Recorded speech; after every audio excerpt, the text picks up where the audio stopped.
चरण सरोज रज निज मन मुकुर सुधारि। वरणो रघुवर विमल यशो जो उदायक फलचारि। सियावर रामचंद्र की जय।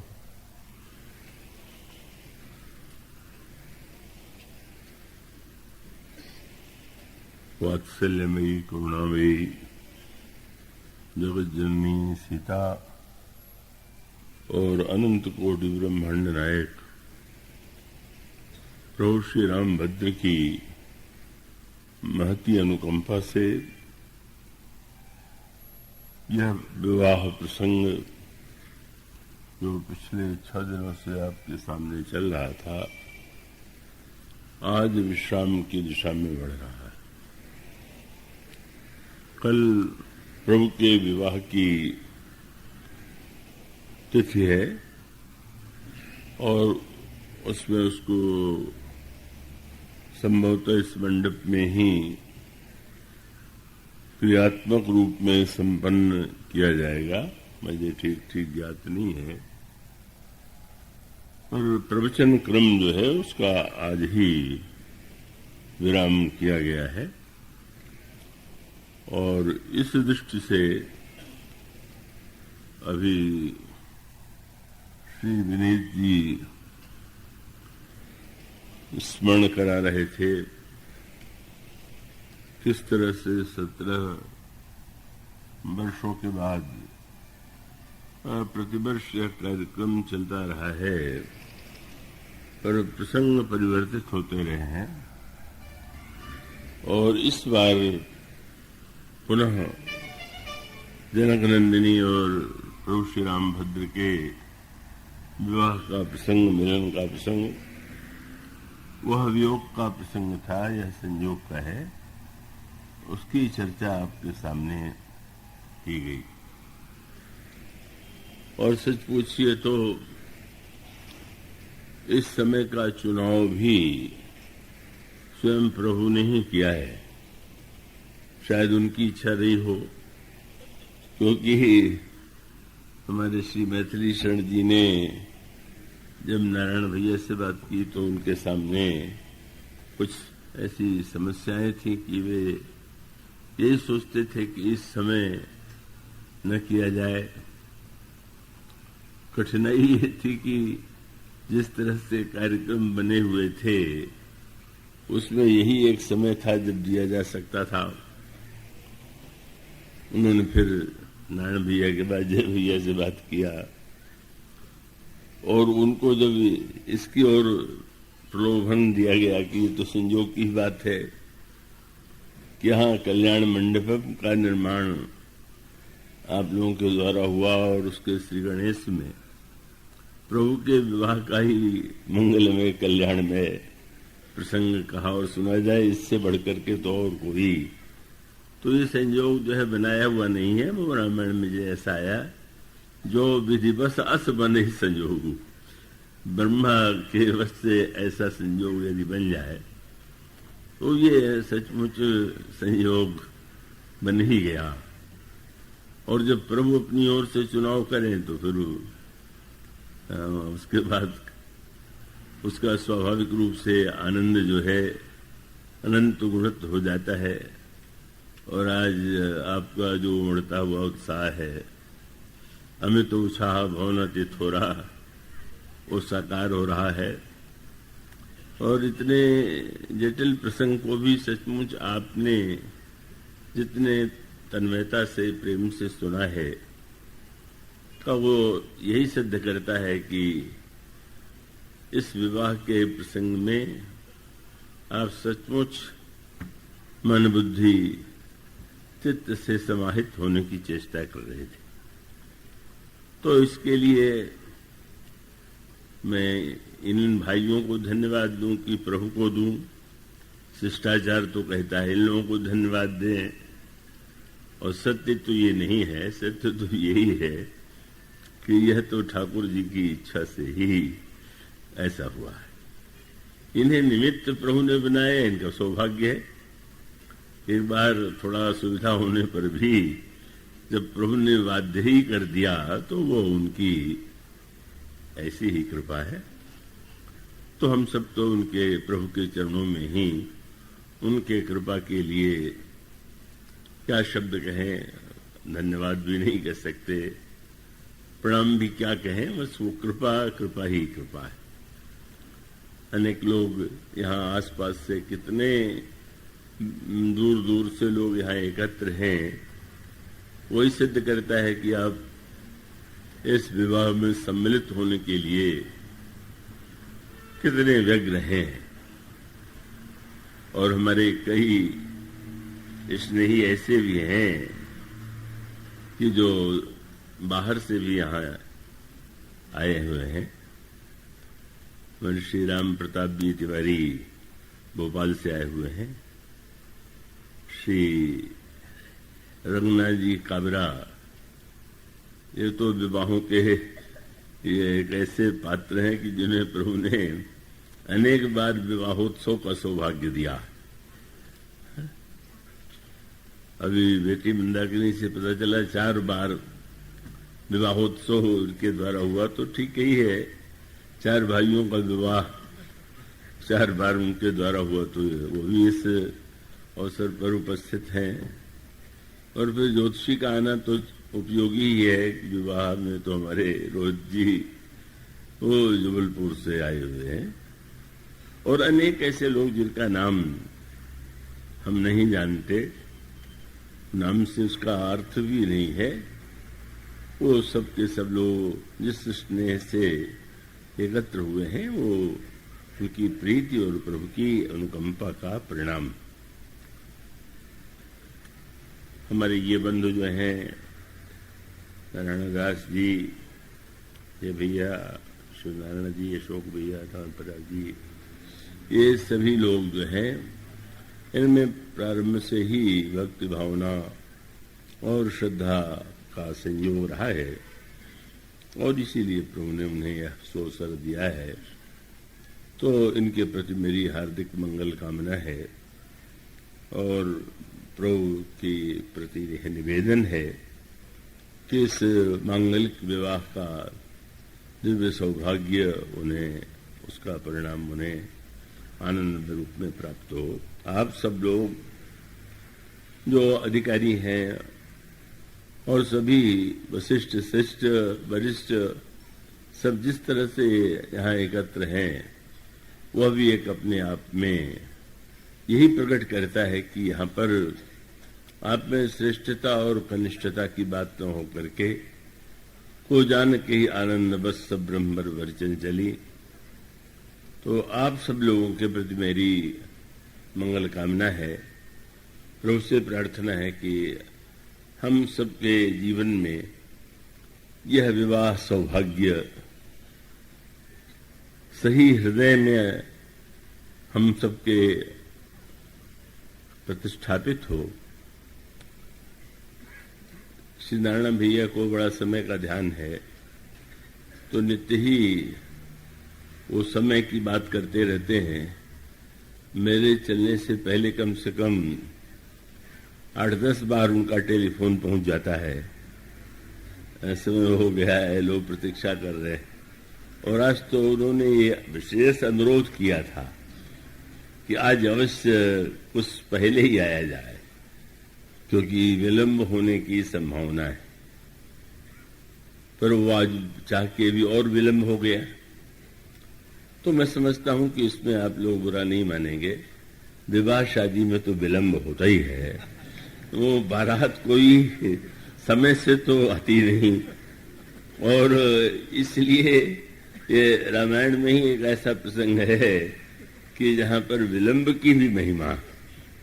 हाँ, वो विलंब माने समय का ध्यान रखना, वो भी जीवन का एक पक्ष है।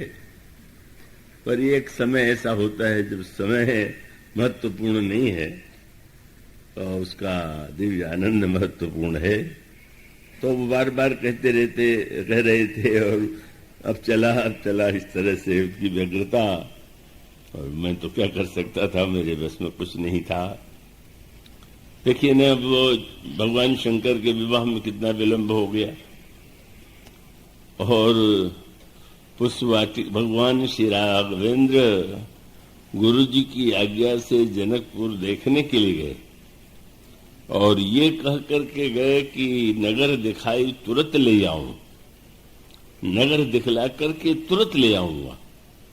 पर इतना विलंब से लौटे कि आते समय लक्ष्मण से कहा कि गुरुजी से तो कहा था कि शीघ्रता से लौटेंगे, इतना विलंब हो गया, गुरुजी क्या कहेंगे।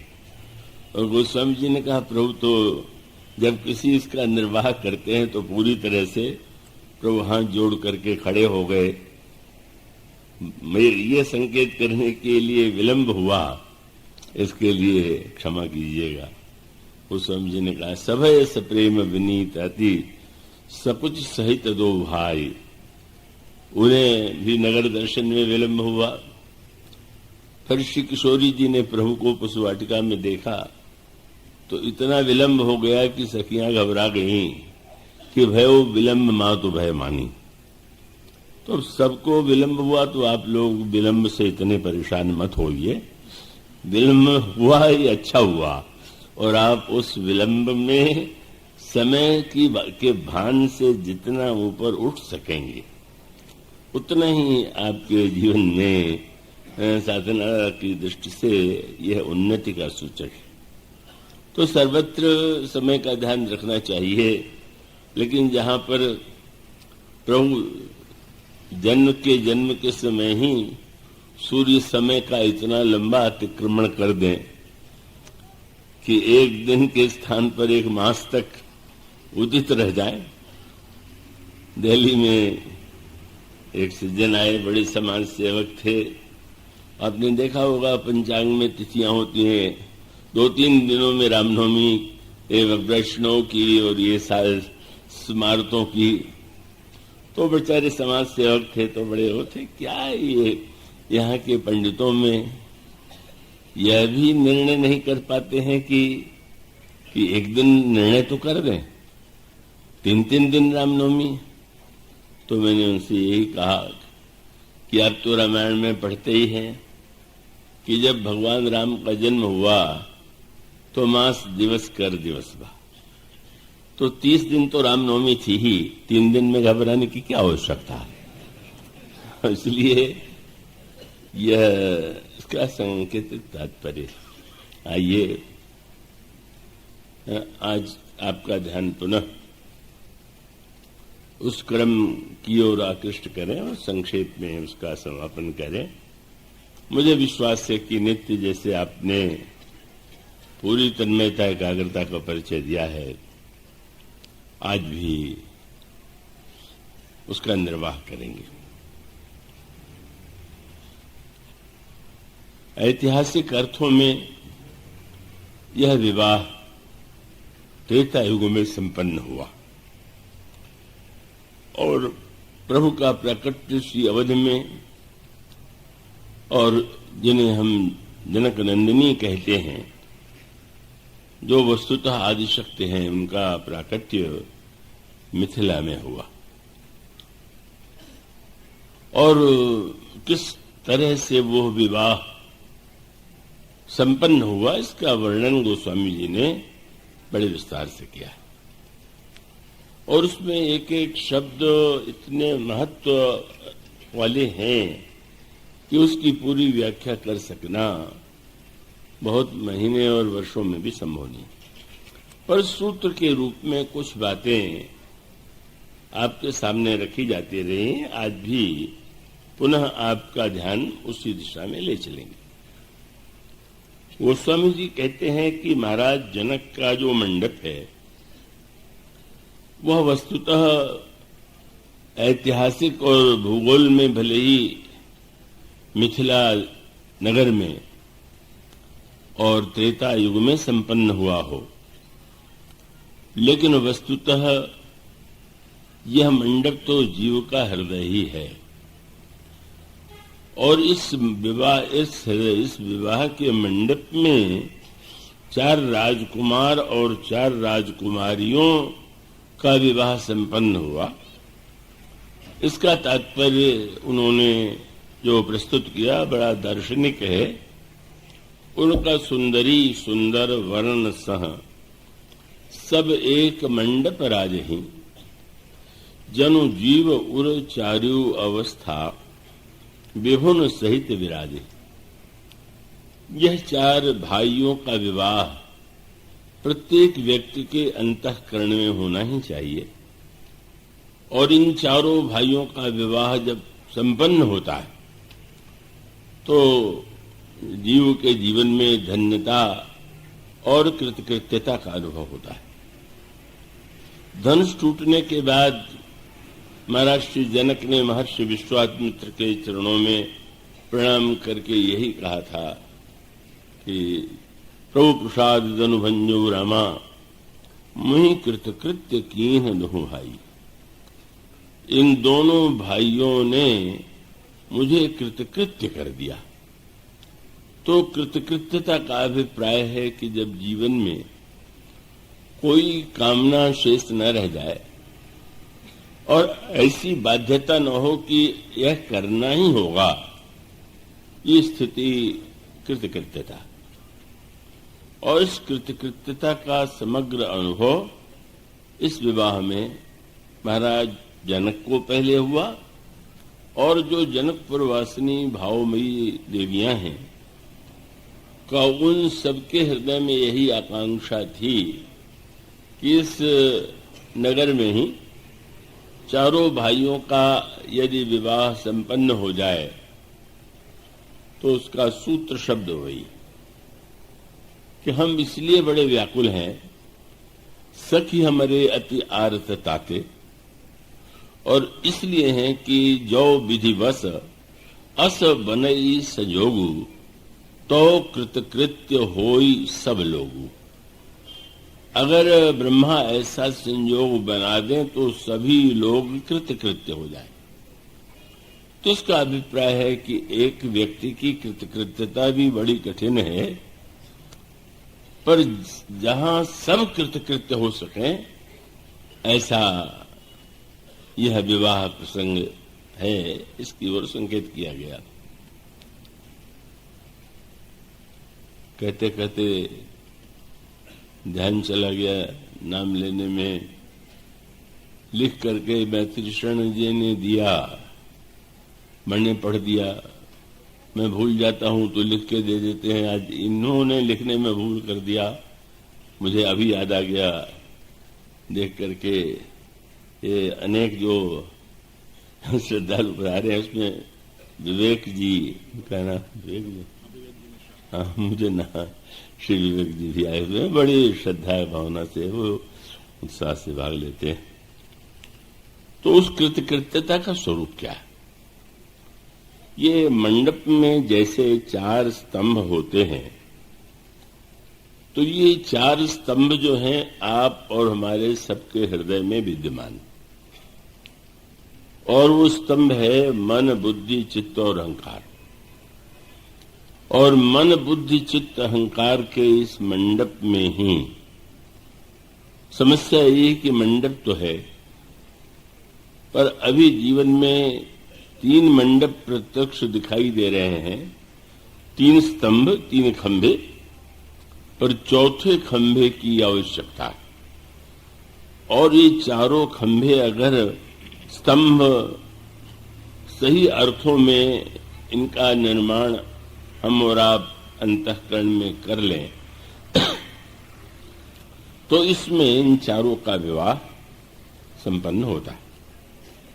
अब आप में से जो नित्य सुनते रहे हैं वे जानते हैं इस यात्रा में एक क्रम है, और क्रम यह है कि पहले विश्वामित्र जी के साथ प्रभु जब प्रस्थान करते हैं तो ताड़का का वध होता है, और जब महर्षि विश्वामित्र के साथ जनकपुर की ओर चलते हैं तो अहिल्या का उद्धार होता है, और जब जनकपुर में जाते हैं तो फिर विश्वामित्र के आदेश से धनुर्भंग होता है। इसका आध्यात्मिक तात्पर्य यह है, जब तक जीवन में ताड़का नहीं मरती जब तक जीवन में अहिल्या का उद्धार नहीं होता, जब तक जीवन में का यह धनुष नहीं टूटता, तब तक सही अर्थों में हमारे जीवन में धन्यता आ ही नहीं सकती। वो स्वामी जी ये संकेत देते हैं, ये जो मन की जीवन के मन में रहने वाली दुराशा है, यही ताड़का है। माने हम जीवन में बहुत दुखी इसीलिए होते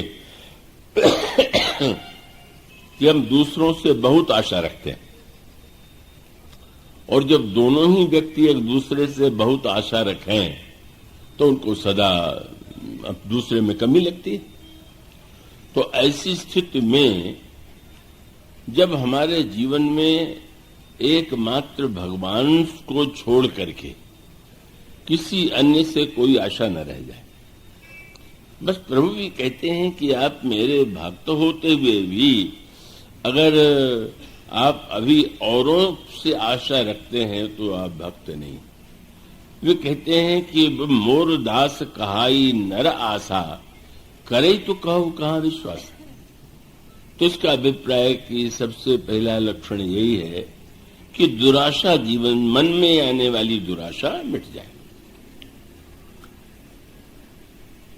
तो आशा के साथ दुराशा इसलिए कह दिया गया कि आशा न पूरी होने पर दुखी होना तो एक बात, पर फिर बदला लेने की चेष्टा, सामने वाले को कष्ट पहुंचाने की चेष्टा, अगर ऐसी वृत्ति आ गई तो आशा भयानक राक्षसी हो गई।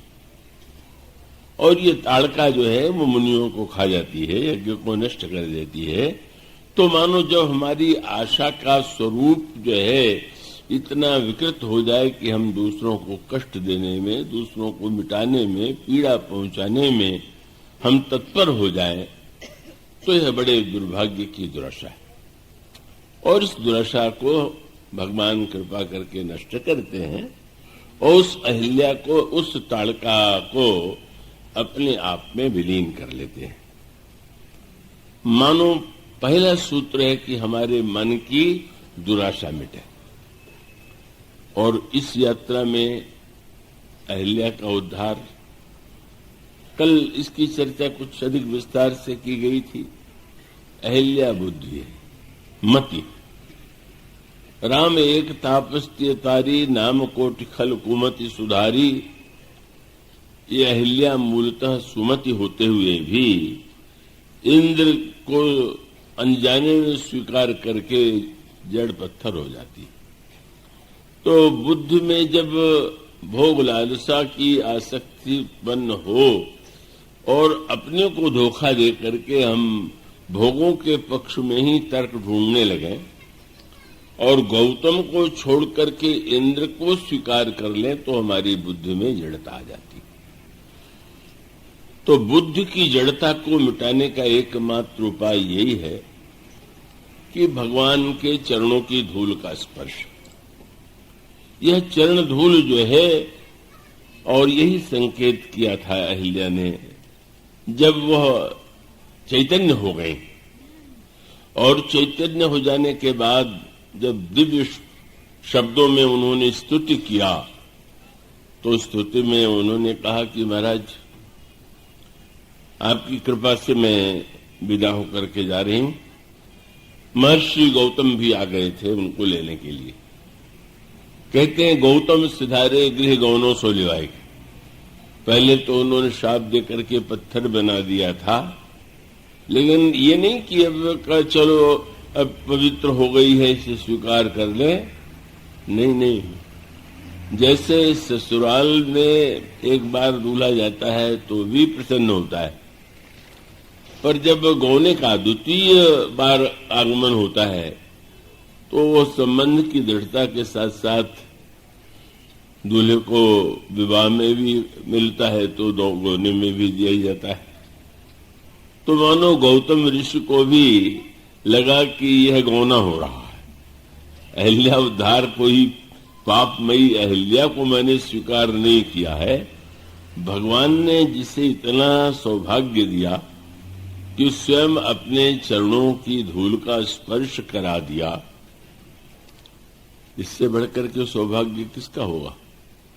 और मैं तो इस सौभाग्य से वंचित हूं, क्योंकि अगर मैं भगवान राम के चरणों का स्पर्श भी करना चाहूं तो उन्होंने मानव जीवन में क्षत्रिय वर्ण में अपने को स्वीकार किया है, और वो मर्यादा के नाते मुझे तो अपना चरण नहीं छूने देंगे, वे तो मेरे ही चरणों में प्रणाम करेंगे।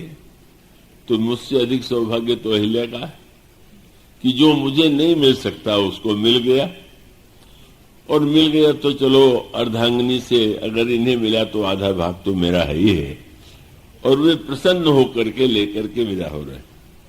पर अहिल्या ने बहुत बड़ी बात कह दी। अहिल्या ने कहा, महाराज क्या पता, एक बार धोखा खाने पर क्या बुद्ध धोखा नहीं खाती है क्या?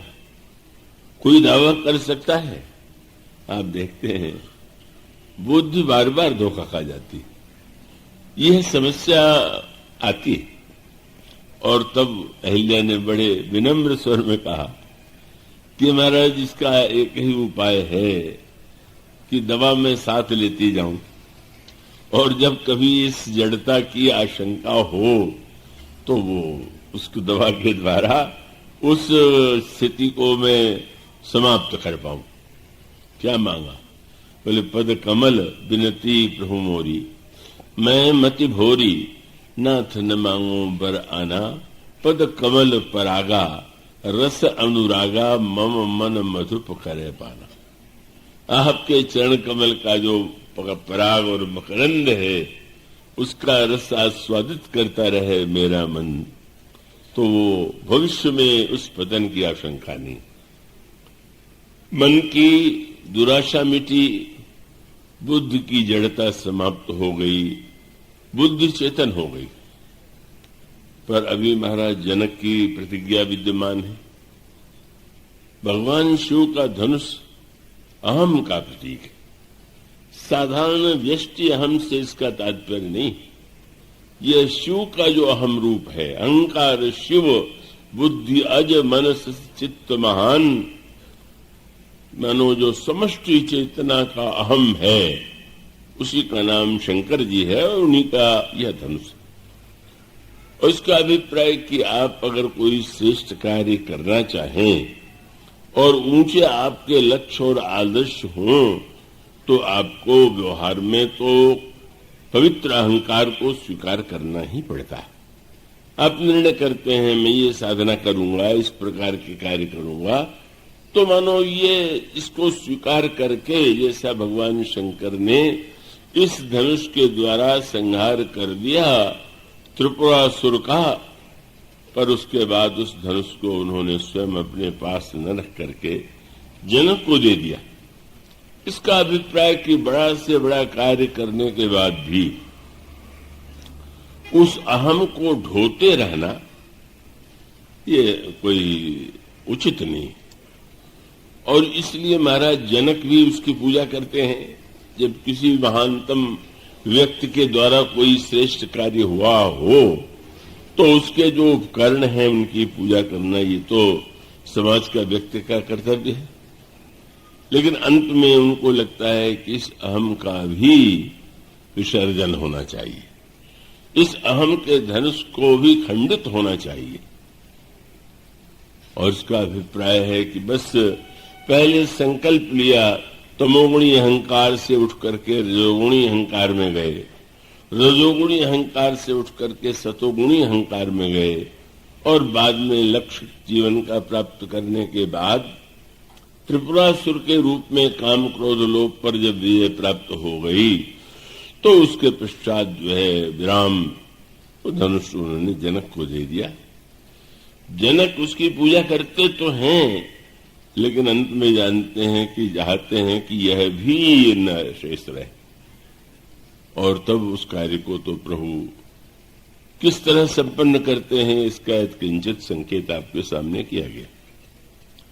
मन की दुराशा के रूप में ताड़का मिटी, बुद्ध की जड़ता मिटी, अहंकार धनुष के रूप में जो था वो खंडित हो गया।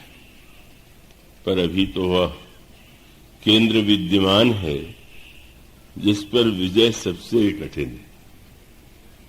और वह मन बुद्धि अहंकार से भी अधिक शक्तिशाली जो है वो कौन है? अच्छा है, आप एकाग्र रहेंगे तो उसे समझ सकते हैं। इसी को चित्त कहते हैं। और यह जो चित्त है का इसी में वो सारे संस्कार जिसको कहते हैं, जो बाल्यावस्था के ही नहीं पूर्व पूर्व जन्मों का भी संस्कार उसमें संग्रहित रहता है। और मन बुद्धि अहंकार से जो कुछ होता है उसके पीछे आपका संस्कार होता है। अब वो संस्कार चाहे इस जन्म का हो और चाहे वो संस्कार पूर्व जन्म का हो या उससे और पूर्व जन्मों का हो। इससे कभी कभी भक्तों ने इस संस्कार के संदर्भ को बड़े विनोदी रूप में भी प्रस्तुत किया। श्री कृष्ण को मिट्टी से खेलना, मिट्टी को खाना उनका प्रिय कार्य है। माँ यशोदा बड़ा श्रृंगार करती हैं तो भी यह बालक कीचड़ और मिट्टी से लिपट जाता है। माँ ने कह रखा है कि ऐसा न करने पावे, पर एक दिन बच्चों ने देखा कि मान नहीं रहे तो माँ से कह दिया और माँ को क्रोध आ गया। और माँ ने क्रोध में जो बात कही, यद्यपि उन्होंने रोष के स्वर में कहा, पर सुन करके भगवान को हंसी आ गई।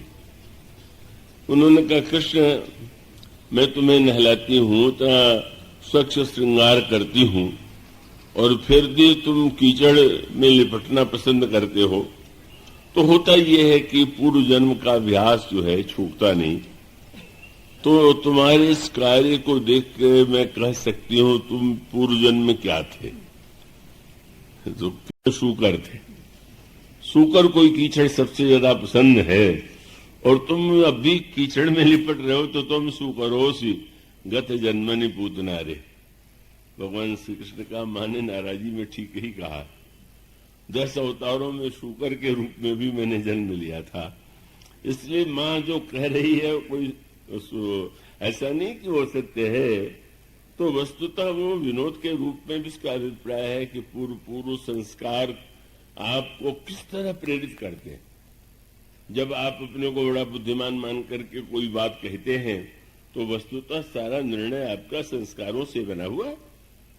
आप जिसको अहंकार मान करके मैंने ये किया सोचते हैं, वो शुद्ध संस्कार है आपका, और मन तो निरंतर संस्कारों के द्वारा संचालित हो रहा।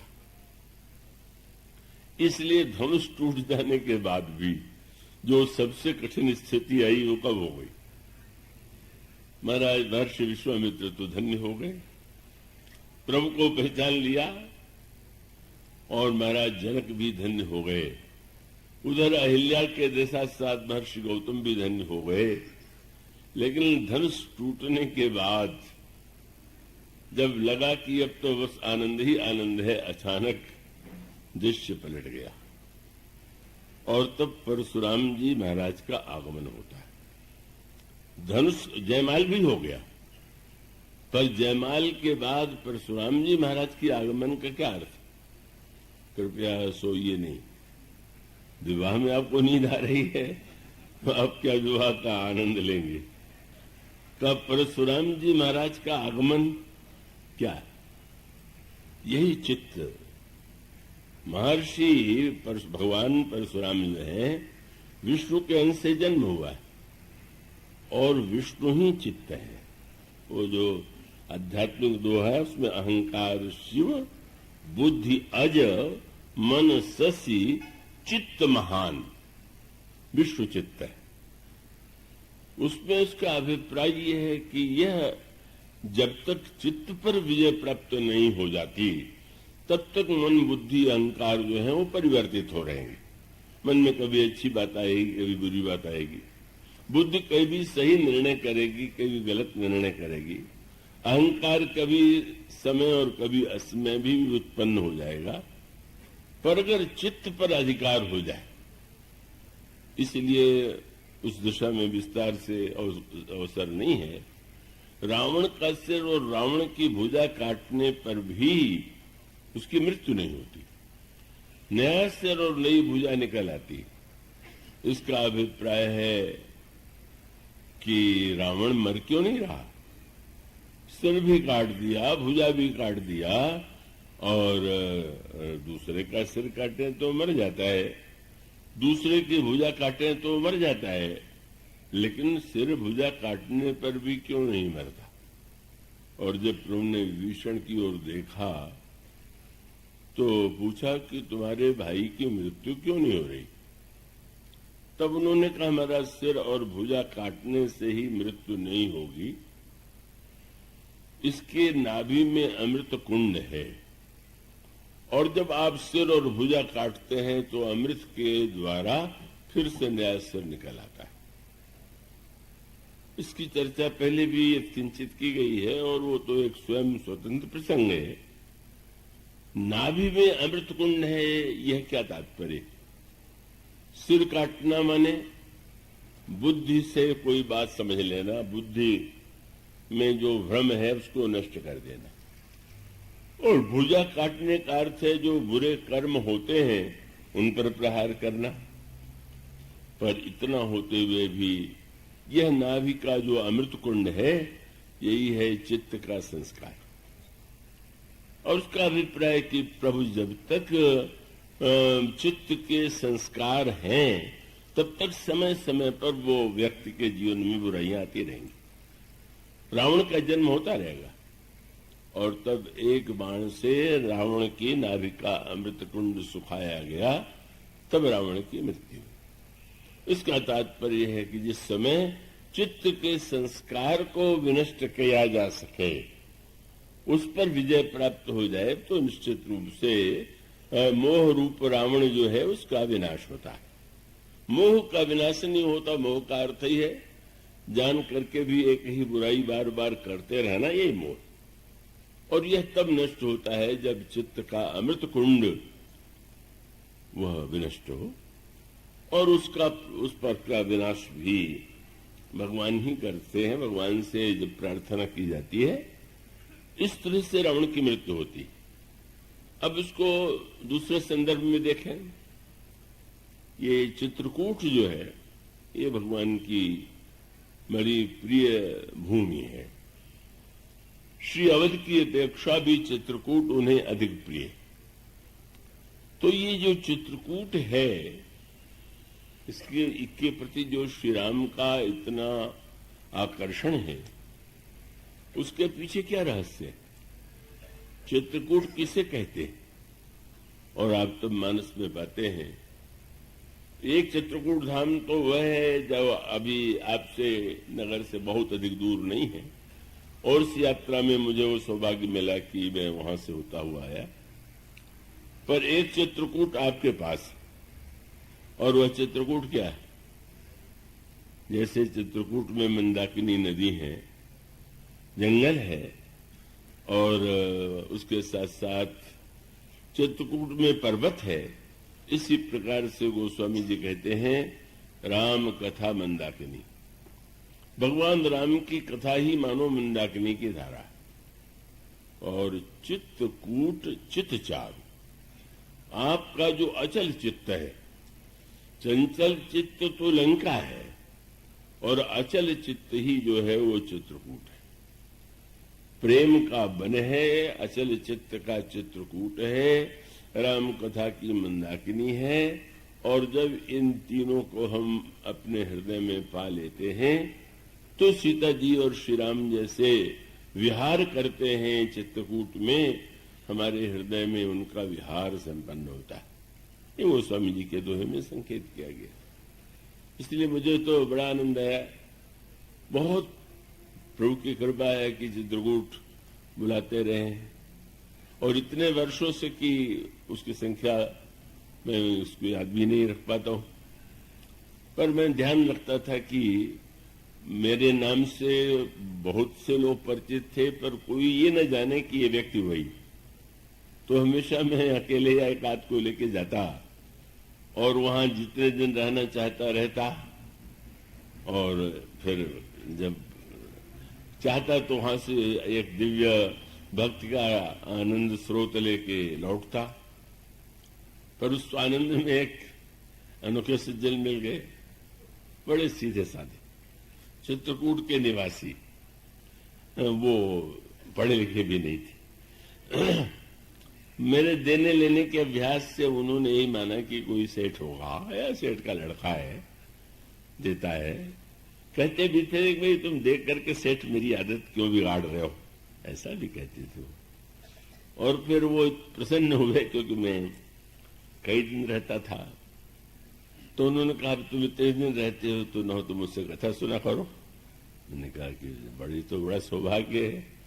तो मुझे वो नित्य कथा सुनाते थे और सबसे अधिक आनंद तब आया कि उन्होंने कहा इतने दिन से चित्रकूट आते हो, पता है चित्रकूट का अर्थ क्या है? मैंने कहा नहीं, मुझे तो पता नहीं। तो उन्होंने नया अर्थ किया जिसका भाषा शास्त्र से संबंध तो नहीं था पर सत्य था। उन्होंने कहा चित्रकूट का अर्थ है जहां चित्त को कूट दिया गया हो, वो चित्रकूट। अब कोश में तो कूट माने पर्वत है, पर उन्होंने कहा चित्त को कूट दिया गया हो। मैंने कहा कि वाह, नया अर्थ है पर सही अर्थ। और इसका अभिप्राय कि जहां पर चित्त पूरी तरह से एकदम एकाकार होकर के समाप्त हो गया वो चित्रकूट।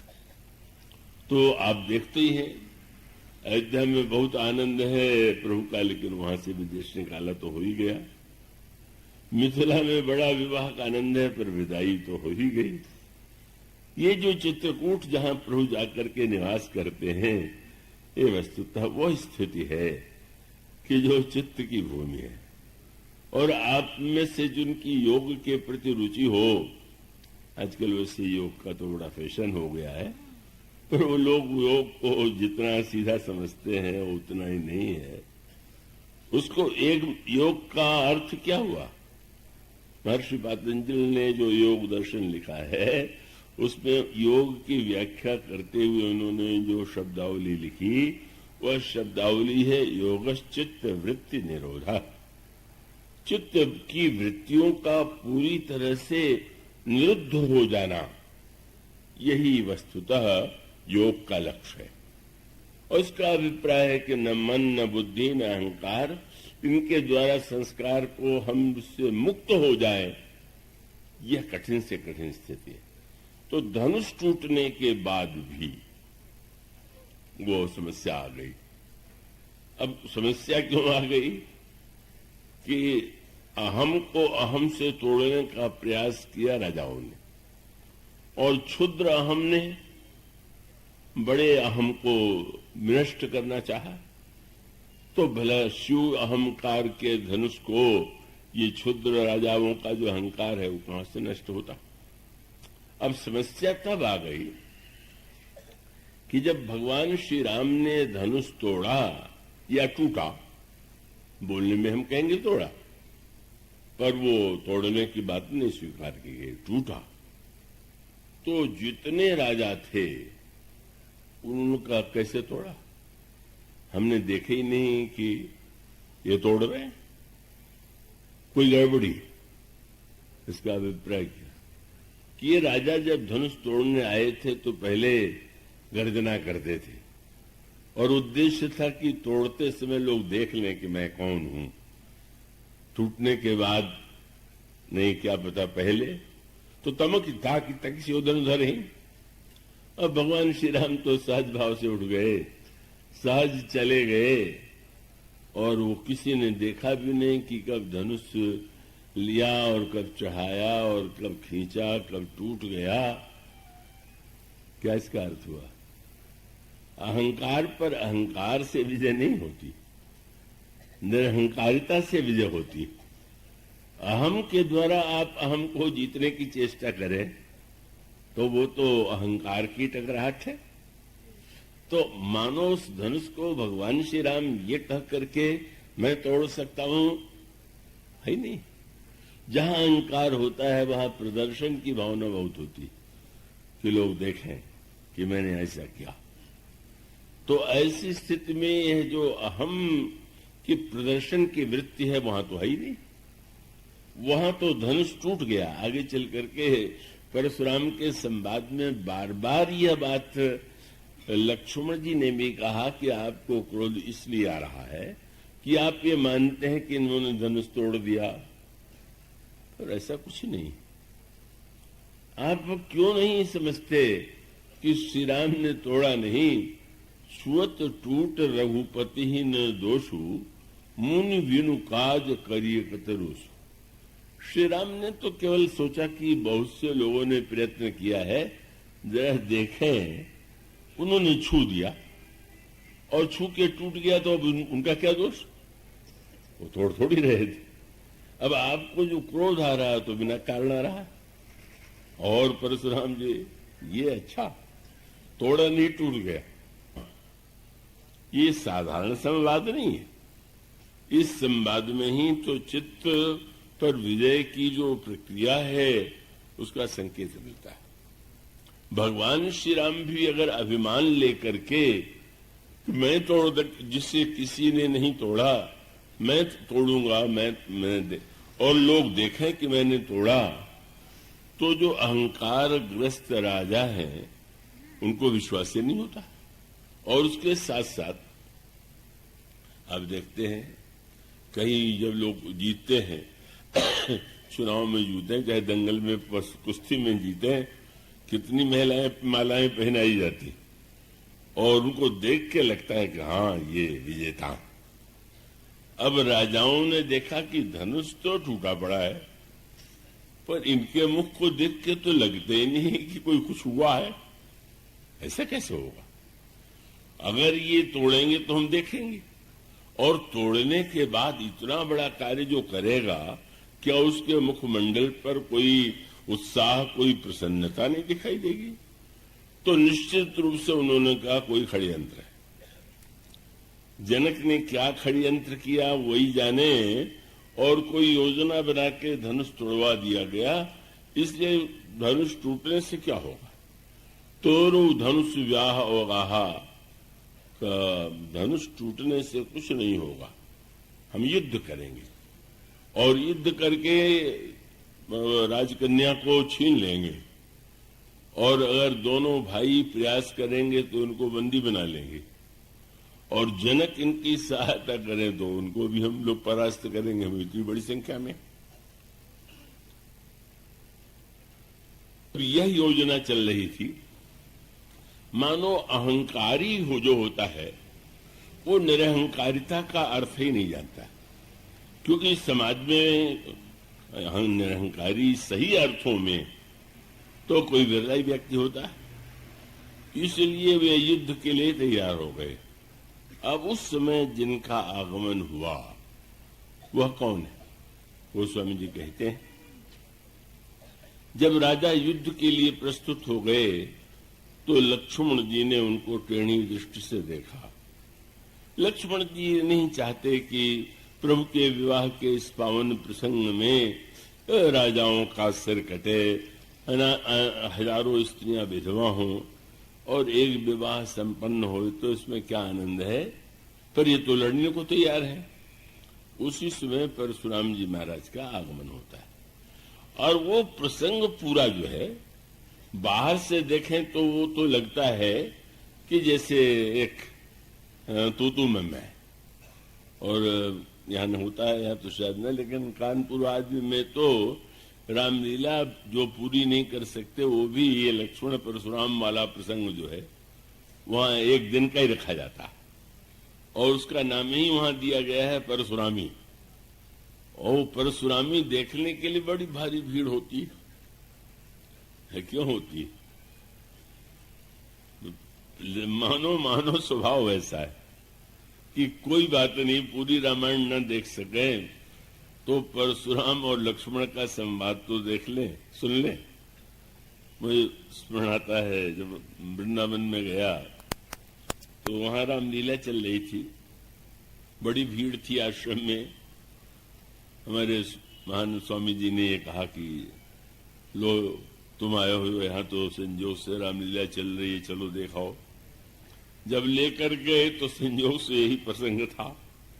इतनी बड़ी भीड़, आज तो यहाँ भी वैसे कुछ लग रहा है, पर शायद उस लिए नहीं लग रहा है जैसा वहां जैसा हुआ अब भीड़ को देख करके तो आयोजक को प्रसन्नता होती है, वक्त अभी प्रसन्न होता है, लेकिन स्वामी जी ने लौटते समय कहा कि आज की भीड़ देख करके तो बड़ी निराशा होती। महाराज क्यों? बोले कल भी तो रामलीला थी, कल इतनी भीड़ नहीं थी और कल भी इतनी भीड़ नहीं होगी। इसका अर्थ रामलीला में भी लोग तू मैं देखना ज्यादा पसंद करते हैं। रामलीला से उनका उतना प्रेम नहीं है जिसमें ये है कि उन्होंने ये ईंट मारा तो उन्होंने पत्थर मारा, ऐसी जवाबी लड़ाई। तो अब वो रामायण में तो 2-4 दोहे में है और कानपुर में तो पूरी रात जो है इतनी कविताएं बनाई गई हैं और इतने वो लिखे गए हैं कि लक्ष्मण जी ने क्या कहा, परशुराम जी ने कहा, और वो तो सूर्योदय हो जाता है तब तक वो संवाद चलता रहता है। पर वो संवाद ऐसा है नहीं। उसका सूत्र रूप में आइए थोड़ा ध्यान दें। परशुराम जी ने जिस समस्या को प्रकट किया और जिसका समापन इतना श्रेष्ठतम रूप में हुआ, वह क्या? संस्कारों की महिमा को परशुराम जी महाराज ने स्वयं प्रकट कर दिया। किस अर्थ में? वे साक्षात विष्णु के अंश हैं, ब्रह्म के अंश हैं, ईश्वर के अंश हैं। लेकिन आज भी दिखाई देता है कि संस्कार में किसी जाति में अगर आपका जन्म हो गया तो आप उसको यह मान बैठे कि यह तो एक बिल्कुल त्रिकाल अबाधित सत्य है, यह परम सत्य है। यही संकेत आगे चल करके संवाद में मिला।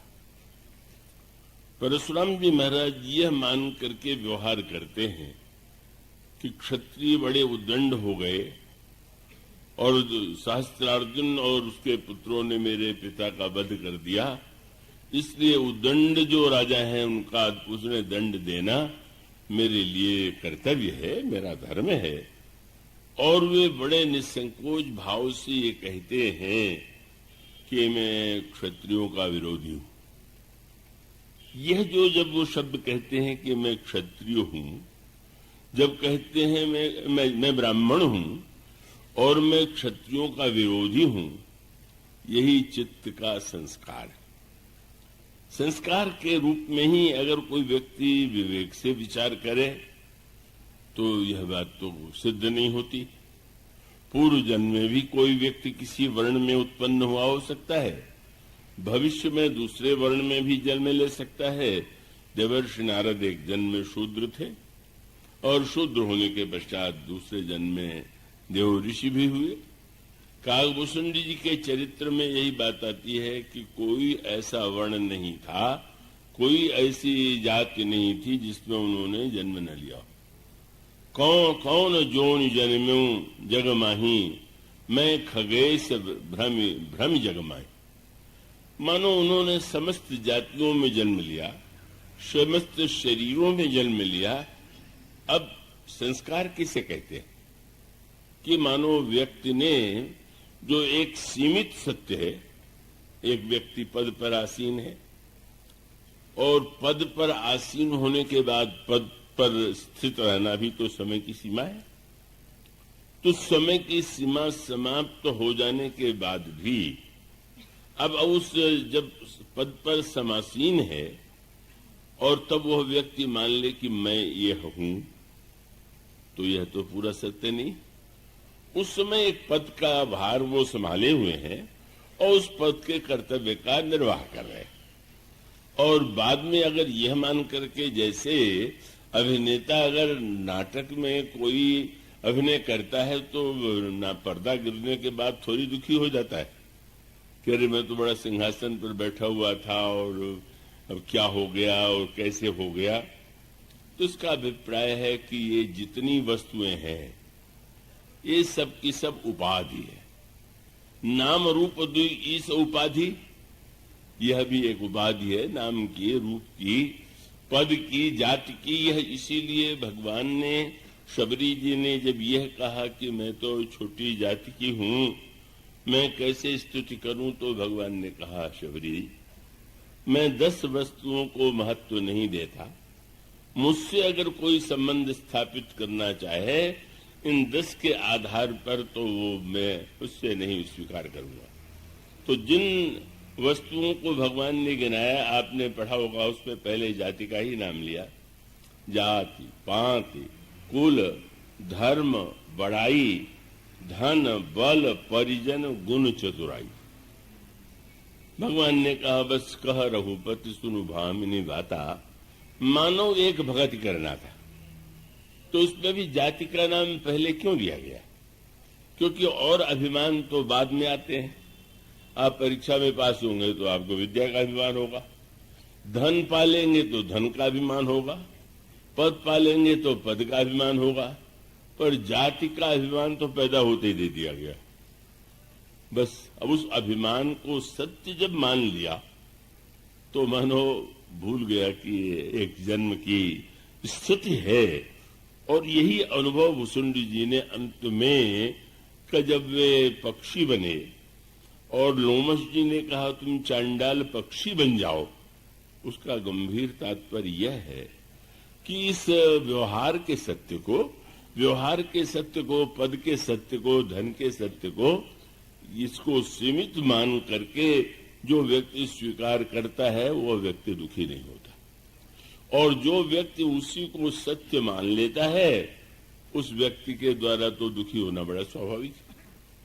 तो इसलिए इस प्रसंग में पूरे वार्तालाप की समस्या क्या है?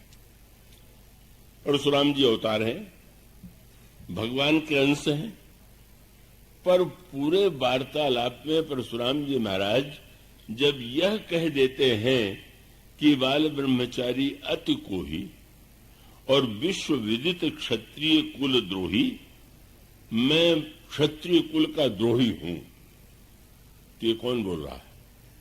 क्या ये अवतार की भाषा हो सकती है? क्या ये ईश्वर के अंश की भाषा है क्या? उसका अभिप्राय है कि उन्होंने थोड़े समय के लिए एक अवतार की भूमिका, उनके दोनों प्रकार की भूमिका है। पहले अवतार के रूप में, बाद में श्री राम के बाद वो अवतार की भूमिका में न रह करके मुनि के भूमिका में आ जाते हैं।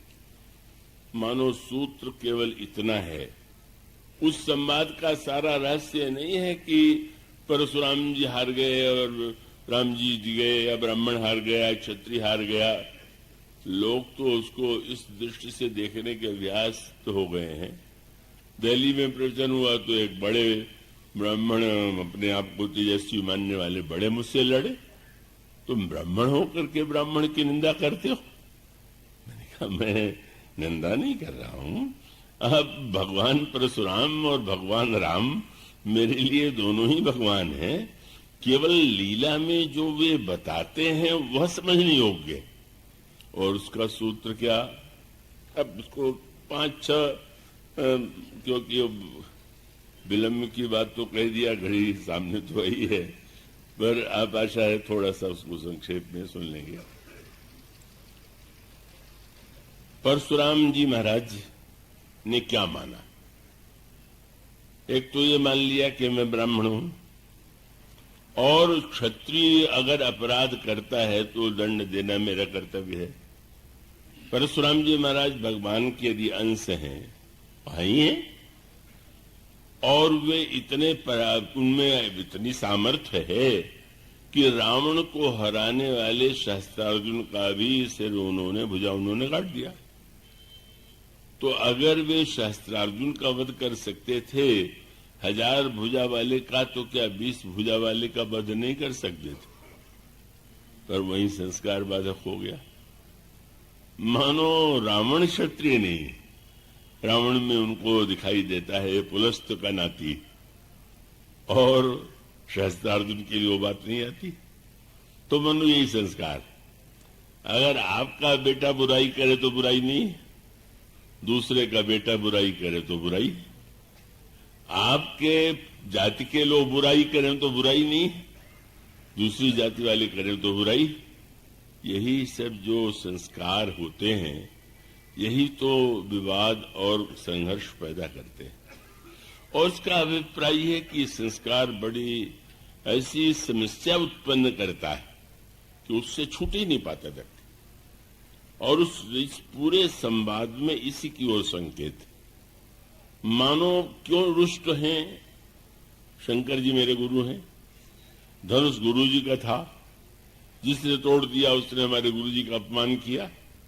गुरु जी का अपमान किया तो बदला लेना हमारा कर्तव्य है। ये व्याख्या तो ही उन्हें प्रेरित करती है कि वे श्री राम पर जब क्रुद्ध होते हैं तो उसका अभिप्राय यही है। पर संवाद का रहस्य क्या था कि भगवान श्री राम ने उनको वह सांकेतिक भाषा में स्मरण दिला दिया जिसको संस्कारों और व्यवहारों में भूल गए थे। संवाद का सारा रहस्य यही। और उस संवाद के रहस्य में वो पूछा, मूर्ख जनक धनुष किसने तोड़ा?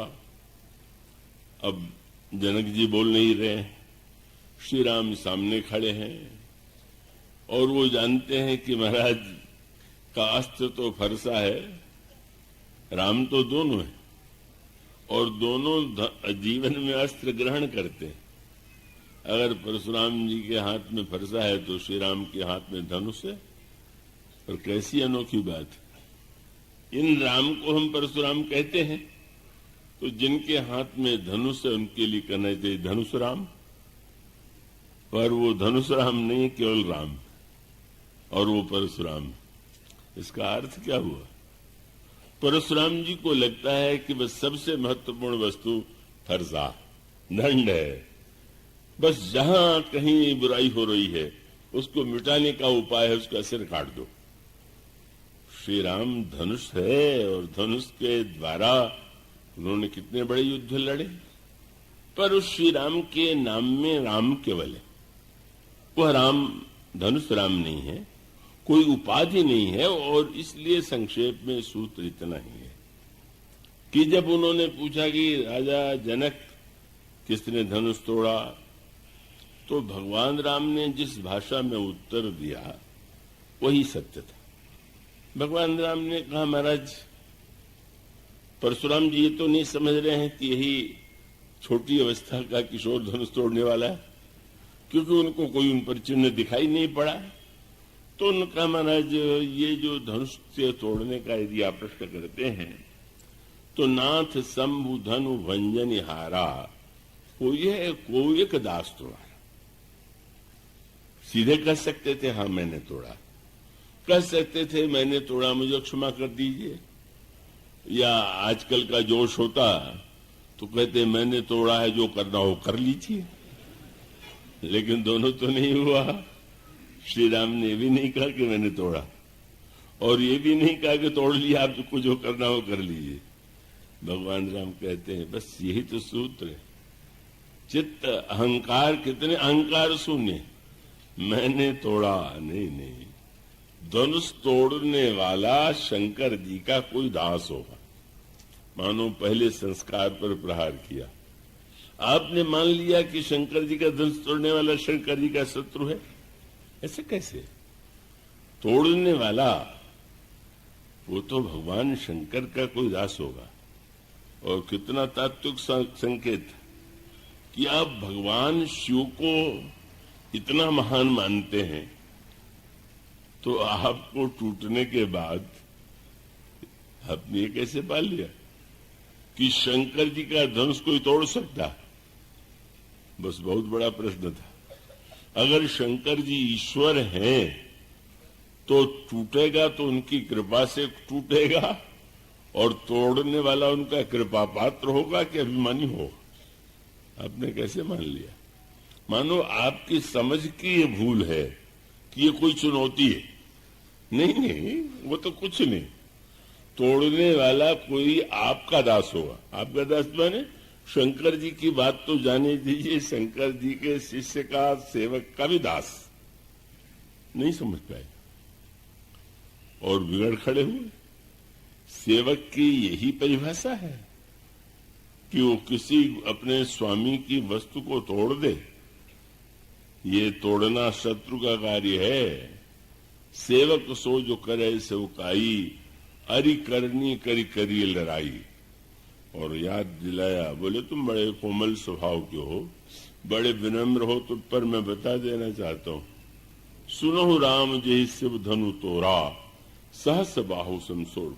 राम समझ लो, जिसने तोड़ा है उसको मैं सहस्त्र अर्जुन के समान अपना शत्रु मानता हूं। और तब लक्ष्मण जी को लगा कि यह संवाद तो कब तक चलेगा, इसका कोई ठिकाना नहीं। प्रभु जो भाषा बोल रहे हैं ये भाषा वो समझ नहीं रहे। जब दो अलग अलग भाषा भाषी बात कर रहे हों और एक की भाषा दूसरा न समझ पावे तो झगड़ा भी हो सकता है।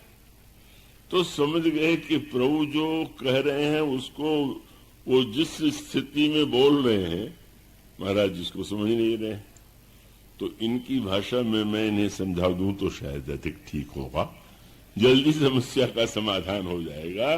इसलिए भगवान राम से संवाद चलते हुए लक्ष्मण जी बोल पड़े। वैसे बड़े अनुशासित, जब भगवान राम उनमें संवाद हो रहा है तो उनको बीच में बोलने की क्या आवश्यकता है, पर उनको लगा कि नहीं गड़बड़ हो रहा।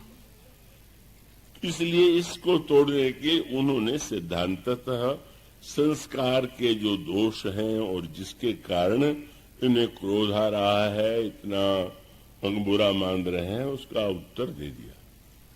उन्होंने जो उत्तर दिया कितना सुंदर है। उन्होंने कहा महाराज क्या पहली बार धनुष टूटा है? लड़कपन में धनुष के तोड़ने में खेलते थे हम लोग, धनुषियां टूटती रहती थी, पर आप तो कभी नहीं आए। अगर टूटने का दुख होता तो आप उसी समय जब अयोध्या में टूटता था आ जाते, लेकिन आप उन धनुषियों के लिए नहीं आए और आज क्यों आ गए? उत्तर दे दिया, कोई कारण नहीं महाराज, दुख का कारण धनुष टूटना नहीं, और यही जीवन का सत्य है। संस्कार से हम मानते हैं, पर सत्य क्या है? उन्होंने कहा महाराज सत्य यह है कि दुख जो है धनुष में नहीं है, दुख ममता में है। और उस उत्तर यही था, यही धनु पर ममता के हेतु आपको दुख ममता दे रही है। इसका अभिप्राय क्या? देखिए विचित्र, जिनका धनुष है उनको तो दुख नहीं है, जाके जरा गुरुजी से मिलकर पूछ लेते आपको कैसा लगा। और जिनको उन्होंने दिया वो तो परम प्रसन्न है। इसीलिए लक्ष्मण जी ने बहुत एक खुली भाषा में कहा कि महाराज शंकर जी का धनुष था, जनक जी ने उसे उन्होंने दिया, जनक जी ने तोड़वा दिया। अब आपको इतना क्रोध आ रहा है तो मैं जानना चाहता हूं कि रावरी पिनाक में सरीकता कहाँ रही? कोई साझा था आपका क्या धनुष में? आप साझीदार थे क्या? इसका अर्थ है कि देखिए शंकर जी ने दे दिया, इसका अर्थ है ममता का त्याग कर दिया। और जनक जी जब ये कहते हैं कि मेरी कन्या का विवाह उससे होगा जो तोड़ देगा, तो ममता का समर्पण करना चाहते हैं। मेरी पुत्री नहीं, अभी जिनकी है वो उसको ग्रहण करें। कितनी विलक्षण सी बात है कि वे ममता का त्याग करके सुखी हैं और उसी घटना से आप दुखी। यही जीवन का सत्य है। आपका कोई ममता जुड़ी हुई हो, उसकी कोई हानि हो जाए तो आप बड़े दुखी हो जाते हैं, और ममता न हो अगर वो हानि हो जाए तो प्रसन्न हो जाते हैं, बड़ा अच्छा हुआ, होनी चाहिए था उसके साथ। और दूसरे की बात जाने दीजिए, अब एक व्यक्ति ने मकान खरीदा, खरीद लेने के पश्चात संयोग ऐसा कि 2-4 दिन बाद आग लग गई। अब उसको जल जाने पर दुख हुआ, ये तो मुंह से बोला, पर मन में नहीं, मन बड़ा प्रसन्न हो रहा है कि अच्छा हुआ बेच दिया, नहीं तो वो मेरा जब मकान जल जाता। माने मेरा था तो दुख है और मेरा है तो दुख नहीं। संकेत ये था महाराज सारा दुख ममता के कारण है। यही चित्त पर विजय पाने का उपाय। आपकी ममता कितनी बदलती रहती है, जिसको आज आप अपना मानते हैं कल उसे पराया मान लेते हैं और उस अपनेपन को परम सत्य मानते हैं। इसलिए लेकिन परशुराम जी महाराज अभी संस्कार की भाषा बोल रहे हैं। अच्छा, धनु ही सम त्रिपुरारी धनु, तू लड़कपन में खेलने की धनु ही को शंकर के धनुष के समान बता रहा है। लक्ष्मण जी ने उत्तर दिया, और तात्विक उत्तर था। महाराज, धनु ही और धनु में अंतर है क्या? क्या तेरे समझ में बात नहीं आती? शंकर का धनुष और बच्चों की खेलने की धनु ही पढ़ते हैं आप। लक्ष्मण जी ने क्या उत्तर दिया? लखन कहा हंसी, हंसने लगे और हंसते हुए कहा, लखन कहा हंसी हमरे जाना, सुनो देव सब धनुष समाना। ये कोई सेखी नहीं थी, ये सत्य था। महाराज, सीमित सीमा में धनु और धनुष में भेद है, पर अनंत में क्या धनु और क्या धनु? अनंत की दृष्टि से विचार कीजिए। भगवान राम के अनुज लक्ष्मण का एक नाम अनंत है। जय अनंत जय जगदाधारा, अनंत भगवान यह कहते हैं। महाराज, आपको धनु और धनु में भेद लगता होगा, लेकिन मुझे तो लगता है कि सब धनुष एक ही जैसे हैं। कितनी बड़ी बात वो कहते जा रहे हैं। मानो उसका संकेत इतना ही है कि आप अपनी मान्यता के कारण दुखी हो रहे हैं। जब अनंत ब्रह्मांड पर आप दृष्टि डालेंगे तो आपको ये लगेगा ही नहीं कि कोई ये बहुत विचित्र घटना हो गई, अद्भुत हो गई। और फिर ये भी कह दिया कि आप ये भी तो सोचिए कि उन्होंने तोड़ा तो मानो अंतर बता दिया। आपने मान लिया कि इन्होंने तोड़ा, आपने मान लिया कि इन्होंने बुरे भाव से तोड़ा, आपने मान लिया इन्होंने मेरे गुरुजी का अपमान कर दिया। यह सारी मान्यता ही आपको दुख दे रही है। परशुराम जी महाराज भी समझने की स्थिति में नहीं, बल्कि लक्ष्मण की बात सुन करके उनका क्रोध बढ़ता जा रहा है। अब संक्षेप में उसका उत्तर यही है। आप में से जो नित्य आते रहे हैं, आज तो बहुत बड़ी संख्या में लोग हैं, क्रोध द्वैत बुद्धि से आता है। जिसको आप पराया मानते हैं उस पर क्रोध करते हैं। आपका पैर आपके पैर से टकरा जाए, आपको क्रोध नहीं आता। आपके दांत से आपकी जीभ दब जाए, आपको क्रोध नहीं आता। मानो अद्वैत और द्वैत के भेद का ये संकेत है। इसका अभिप्राय कि महाराज, आपको क्रोध क्यों आ रहा है? और क्रोध फिर जब एक बार आ जाए तो क्रोध द्वैत बुद्धि से ही आता है। क्रोध की द्वैत बुद्धि बिनु, द्वैत की बिनु अज्ञान, माया बस परिच्छन्न जड़ जीव की समान। तो ये द्वैत बुद्धि जो है और क्रोध की स्थिति है कि पहले तो जनक पर क्रोध क्यों तोड़वाया, फिर किसने तोड़ा इस पर क्रोध, फिर लक्ष्मण जी के हंसने पर क्रोध, हंसत देख जैसे नक्शे बाकी व्यापी, और बाद में लक्ष्मण के बोलने पर क्रोध। रे नृप बालक काल बस बोलत तो इन्हें संभाल। अरे राजा के लड़के, तू संभाल के नहीं बोल रहा है। अब चारों ओर से लक्ष्मण जी की भी आलोचना होने लगी कि परशुराम जी से ऐसे नहीं बोलना चाहिए। महाराज, तो एक ही फरसे में समाप्त कर देते हैं सब कुछ। और ये बोला तो सब लोग कहने लगे, थर थर कांपे पुर नर नारी, छोट कुमार खोट बड़ भारी। बड़ा भाई कितना सज्जन है, छोटा भाई बड़ा खोटा है। पर छोटे भाई ने निर्णय कर लिया कि तुम खोटा कह लो, लेकिन मैं तो इनको श्री राम और राम का मिलन ही करा के छोड़ूंगा। इनको जो भ्रम हो गया है, इस भ्रम को मिटाना ही चाहिए। और यहां तक कि जनक भी घबरा गए। लक्ष्मण जी से सीधे कुछ कहने में संकोच लग रहा। अभी फटकार सुन चुके, यही लक्ष्मण जी ने कहा, मुझे तो आश्चर्य ही हो रहा है। क्या?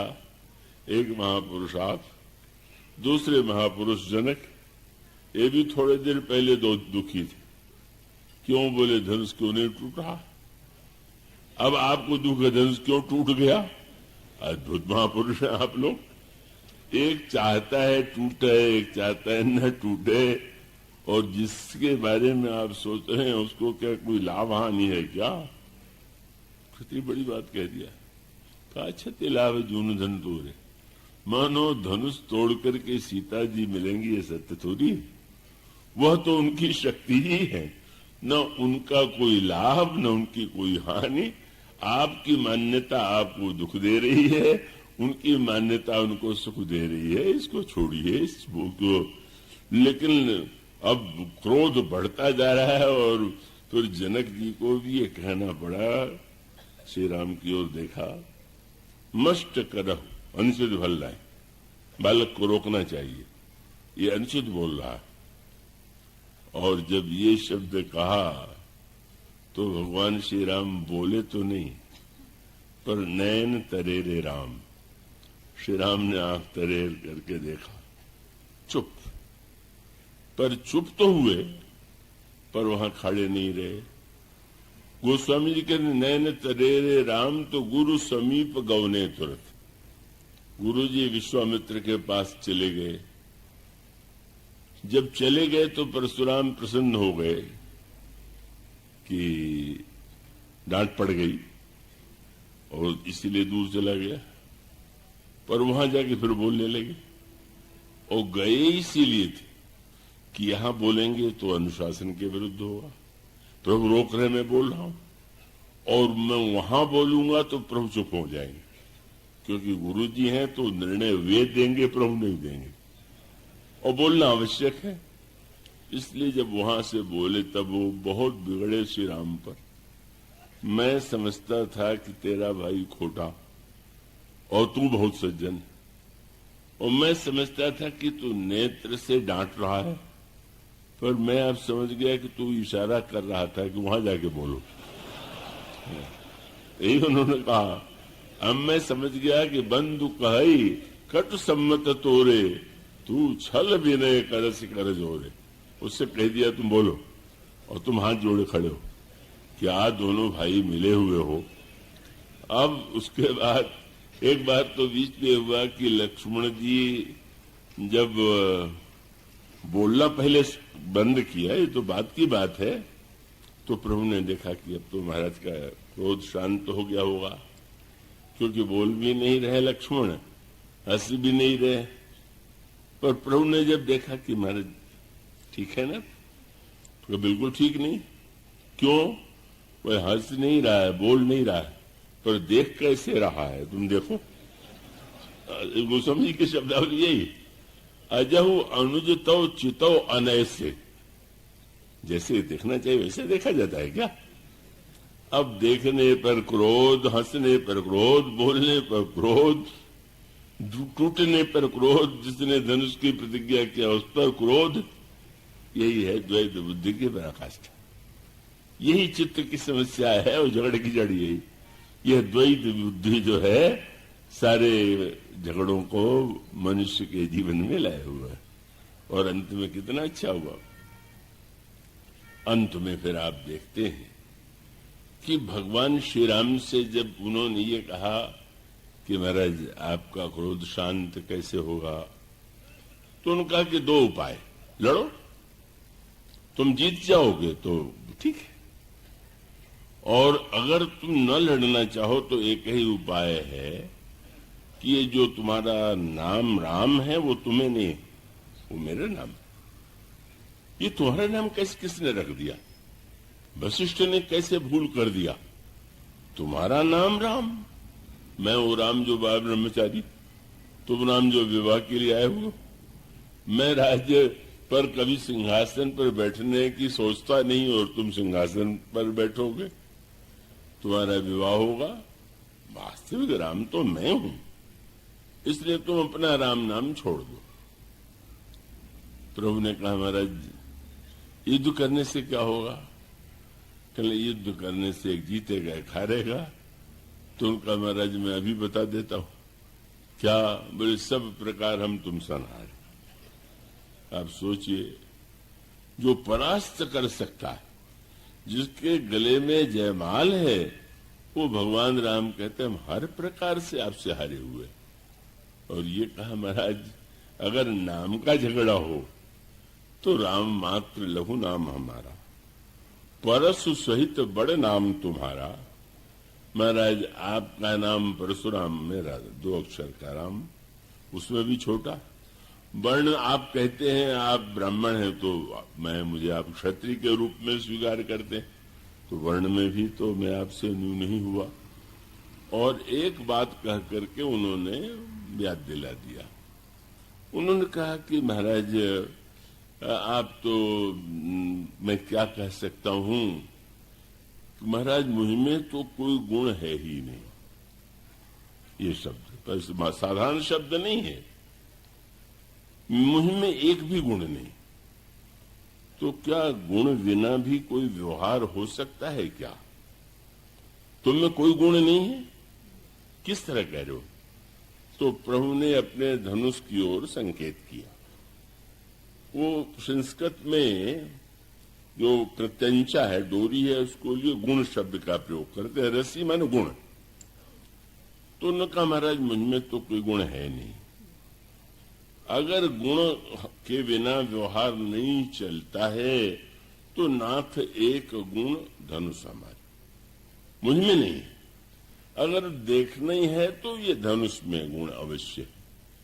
और महाराज आप तो कहते हैं कि आप ब्राह्मण हैं, तो शास्त्र कहते हैं कि ब्राह्मण के 9 गुण हैं।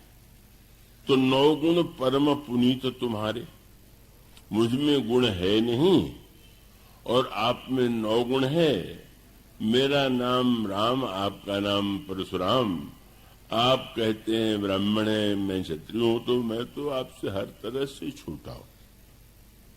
भगवान राम ने जिस भाषा का प्रयोग किया उसका तात्विक अभिप्राय यही था। मूल सूत्र केवल मैं दे दूं क्योंकि घड़ी तो भाग रही है, और वो ये है कि ईश्वर सगुण है कि निर्गुण है। और व्यक्ति के जीवन में भी ये समस्या है कि आप सगुण है कि निर्गुण है। सगुण का अर्थ है आप में गुण होगा, आप में विशेषता है, आप में ये, मुझ में ये गुण है, मुझ में ये गुण है। अगुण का अर्थ है जिसमें कोई गुण नहीं। ये जो वार्तालाप चल रहा है क्रमशः गंभीर होता जा रहा है। क्रोध के स्थान पर भगवान ने संकेत कर दिया, मुझ में और आप में अंतर है महाराज। आप सगुण हैं, मैं अगुण हूं। परशुराम जी महाराज को क्या संकेत कर रहे हैं कि जब आपने ब्राह्मण अपने को मान लिया तो ब्राह्मण के 9 गुण आप में, और यदि आप ईश्वर हैं तो ईश्वर के गुण कितने हैं? 9 थोड़ी है। राम अनंत अनंत गुण। ईश्वर या तो अनंत गुण वाला है या गुणों से परे। तो मानो संकेत ये था कि आपने भले ही ये समझ लिया हो कि आप बड़े हो गए, पर जो ही आपने अपने को वह मान लिया तो आपकी सीमा बन गई। और उसका संकेत यह था कि सारा सूत्र बस से चित्त के संस्कार का। हम समझते हैं कि गुण से हम बड़े होते, गुण से बड़े बड़े नहीं होते। का वो तो कोई भी व्यक्ति है इस बात को समझ ले कि गुण तो अस्थायी वस्तु है, तो उस गुण के आधार पर हमको अभिमान क्यों करना चाहिए? उनका अभिप्राय यही था और संकेत बहुत मधुर था, क्योंकि आगे चल करके लिखा हुआ है कि परशुराम जी फिर गंभीर हो गए क्रोध करते करते और सोचने लगे कि इस राजकुमार के रूप में जो सामने खड़े हैं वो जो भाषा बोल रहे हैं वह तू मैं की तो नहीं है, झगड़े की नहीं है। वो तो कहते मैं हार गया, मैं प्रणाम करता हूं, पर इन जो कह रहे हैं इसका अर्थ क्या है? क्योंकि कोई भय नहीं है, कोई आतंक नहीं इनके मन पे और हाथ जोड़े हुए खड़े हैं। इसलिए गोस्वामी जी ने वहां शब्द लिखा, सुनि मृदु गूढ़ वचन रघुपति।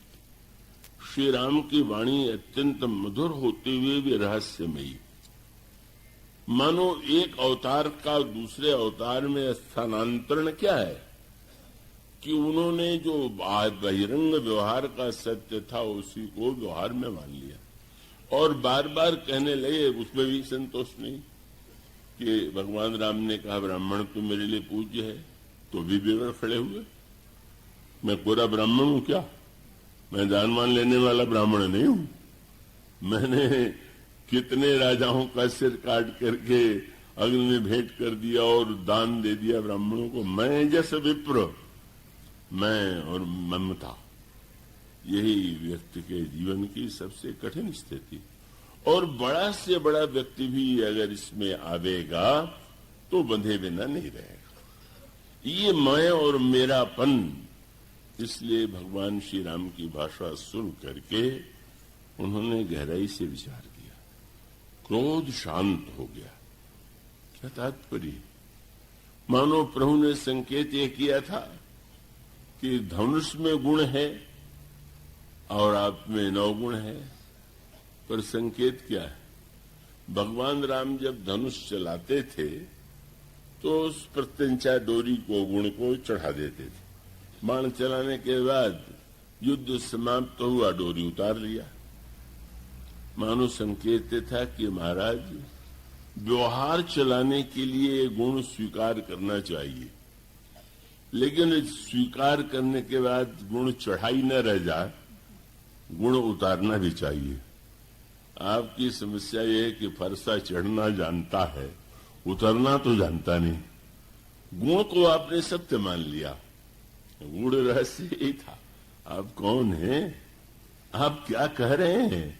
आप विचार करके देखिए, आप तो वंदनीय हैं, पूज्य हैं। गुण शब्द के द्वारा भगवान ने बहुत बड़ा संकेत किया, महाराज मुझमें गुण नहीं है, आप में गुण है। जहां गुण है वहां गुणाभिमान है, जहां गुणाभिमान है वहां पर बंधन है। और तब शांत हो गए। अब परशुराम जी को लगा कि जैसे बुद्धि पर कोई पर्दा पड़ गया था और वो सबके सब कारण में इतना क्रोध कर रहा था। इससे गोस्वामी ने कितना सुंदर शब्द लिखा। ये हार जीत का प्रसंग नहीं है कि परशुराम जी हार गए, श्री राम जीत गए, या श्री राम हार गए, परशुराम जी जीत गए। भगवान राम तो कह ही रहे हैं कि मैं हार गया। ये प्रसंग है जिसके लिए कि उन्होंने कहा कि जैसे कोई वस्तु हो, अभी मुझसे पर्दा हटवाया गया, पर्दा हटाने के बाद आपने पढ़ लिया कि कल्याण मंडपम का निर्माण हुआ। पहले भी लिखा हुआ था, पर पर्दा था तो नहीं पढ़ पा रहे थे, पर्दा हट गया।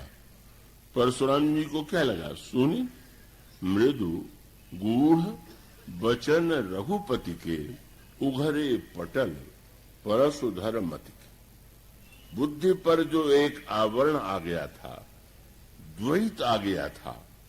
पर्दा है, 2 पर्दे 2 भाग में बटा हुआ, दोनों को मिला दिया, भीतर क्या है नहीं दिखाई दे रहा है।